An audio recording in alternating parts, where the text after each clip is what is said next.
बिस्मिल्लाह। मैं हूं तौहीद ताहिर एडवोकेट और आप देख रहे हैं मेरा यूट्यूब चैनल। अल्लाह ताला के घर से उम्मीद है आप जहां भी होंगे खैर वफियत से होंगे और महफूज भी होंगे। चाइना ने एक बड़ी अनाउंसमेंट दी है।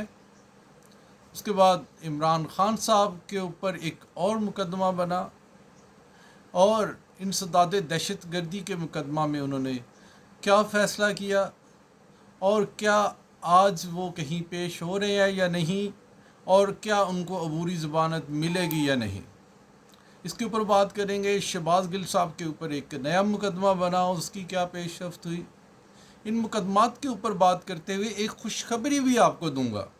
जहाँ पे हर साइड पे पाकिस्तान तहरीक इंसाफ को दबाया जा रहा है, वहाँ पे खान साहब के लिए एक अच्छी न्यूज़ भी है। सबसे पहले आते हैं चाइना के ऊपर। चाइना ने अब इमरान खान साहब के दौर के बारे में बताया कि जो क्या सराइयाँ और जो अफवाहें छोड़ी जा रही थी कि पाकिस्तान तहरीक इंसाफ के दौर में पाकिस्तान चाइना इकनॉमिक कॉरिडोर का काम रुक गया था या स्लो हुआ था, उन्होंने इस खबर की और इन अफवाहों की तरदीद की और बताया कि ऐसा नहीं हुआ, रफ्तार जो काम की थी वो बिल्कुल ठीक थी, कि इमरान खान साहब कभी भी इसके अंदर आड़े नहीं थे। लेकिन होता कुछ यूँ रहा पाकिस्तान के साथ कि जब पाकिस्तान के अंदर डिफरेंट गवर्नमेंट्स होती हैं और डिफरेंट गवर्नमेंट्स का दो मुख्तलिफ ममालिक की तरफ रुझान होता है। इससे पहले इस तरह लग रहा था जैसे एक ब्लॉक बन रहा है जिसमें चाइना, रशिया, ईरान, पाकिस्तान और तुर्की थे। लेकिन अब पाकिस्तान की रुझान जो है वो अमेरिका की तरफ है, जब से ये रिजीम चेंज ऑपरेशन स्टार्ट हुआ है। इससे पहले पाकिस्तान का रुझान था चाइना की तरफ।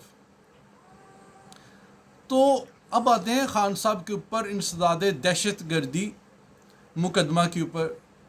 क्या ये बनना चाहिए था या नहीं बनना चाहिए था? अब मैं अपना कल का एक्सपीरियंस बताता हूँ। जैज़ कैश मोबलिंक से मैंने एक पेमेंट ट्रांसफ़र करवाई, एट द स्पॉट मुझे ट्रांजैक्शन आईडी भी मिल गया और मेरे अकाउंट में अमाउंट भी प्लस हो गई। लेकिन सुबह जब मैं ट्रांजैक्शन करने लगा तो वो अमाउंट अकाउंट में नहीं थी। मैंने उनसे 1 माह हो गया डिफरेंट किस्म की कंप्लेंट्स की और मेरी अमाउंट वापस नहीं आई। अब मेरे पास वो सारी रिकॉर्डिंग्स मौजूद हैं, मैंने बाकायदा रिकॉर्डिंग्स की हैं। अब मैंने उनको कल कहा कि मैं आपके ख़िलाफ़ at the end of litigation करने जा रहा हूँ।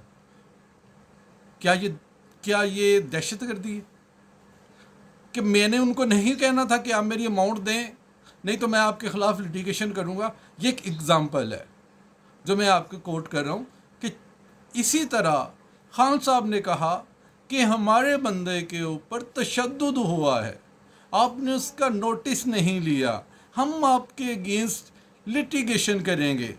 क्या ये दहशत गर्दी है?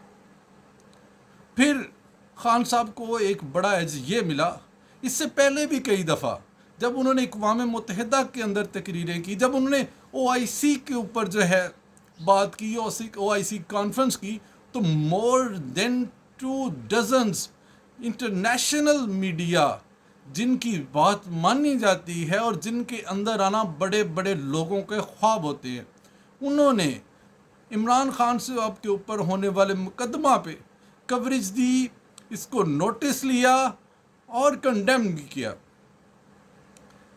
खान साहब ने आज क्या फ़ैसला किया? खान साहब को जो 3 दिन की अबूरी अपना प्रोटेक्टिव बेल मिली थी, उसका टाइम ख़त्म हो गया, तो वो आज इंसदाद दहशत गर्दी कोर्ट में पेश होंगे, अबूरी ज़मानत अपनी फ़ाइल करेंगे और ये ज़मानत उनको अबूरी मिल जाएगी। क्या आज़ाद रियासतों के अंदर इस तरह की सूरत हाल होती है? ऐसा हरगिज़ नहीं है। जो हो रहा है गलत हो रहा है। अब आते हैं शहबाज गिल साहब के ऊपर। शहबाज गिल साहब के ऊपर भी एक मुकदमा हुआ और इमरान खान साहब के ऊपर और उनके अहम रहनुमाओं के ऊपर भी एक मुकदमा हुआ।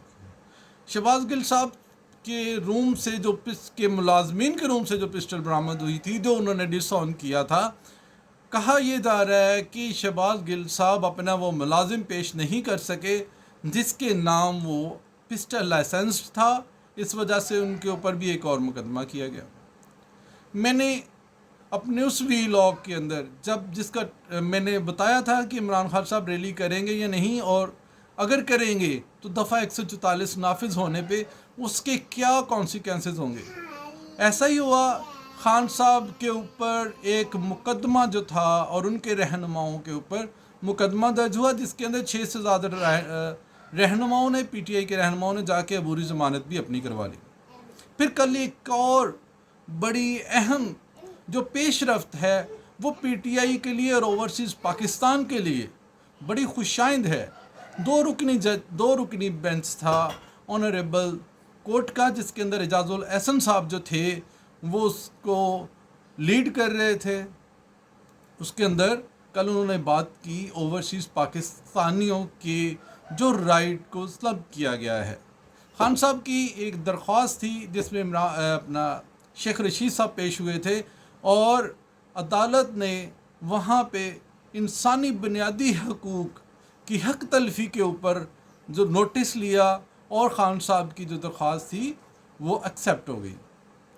کورٹ نے کہا کہ آپ $1 ارب کے لیے اپنے دوست ممالکوں کے پاس جا رہے ہیں، جو لوگ آپ کو $30 ارب سالانہ بھیجتے ہیں، ان کے بنیادی حقوق ووٹ ڈالنے کو آپ کیسے منع کر سکتے ہیں؟ یہ بنیادی حقوق کی خلاف ورزی ہے، اس کے اوپر اور ایسا نہیں ہونا چاہیے۔ یہ ایک غیر قانونی، غیر آئینی اقدام تھا۔ پھر آتے ہیں 9 حلقوں کے اوپر خان صاحب جو اپنے نامینیشن کے پیپر جو خان صاحب نے جمع کروائے تھے، ان میں فیصلہ آباد میں ایک جگہ ریجیکٹ ہوئے تھے، پھر پی ٹی آئی نے اس کے اوپر جا کے اپیل کی جو ایکسیپٹ ہوئی ہے۔ الحمدللہ خان صاحب اب 9 حلقوں سے الیکشن لڑیں گے، اگر الیکشن ہوتے ہیں 25 سپٹمبر کو۔ کچھ خبریں یہ ہیں کہ سپٹمبر کے آغاز میں ہی اسمبلیاں ٹوٹ جائیں گی اور نیکسٹ جو ہے نومبر دسمبر میں الیکشن کا اعلان کر دیا جائے گا۔ اور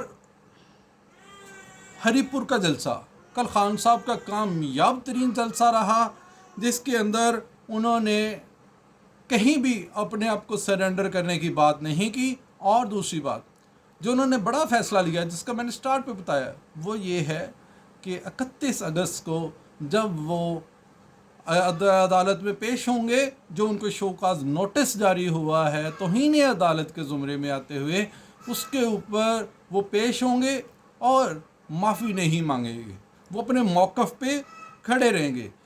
تیسری بات، سب سے اینڈ پہ جو عمران خان صاحب نے ایک اپنی ٹائیگر فورس عمران ٹائیگرز کے نام سے بنائی، اس کے اندر گھنٹوں کے اندر لاکھوں لوگوں نے اپنے آپ کو رجسٹر کر کے دنیا کو، پاکستان کی سیاست کو حیران کر دیا ہے۔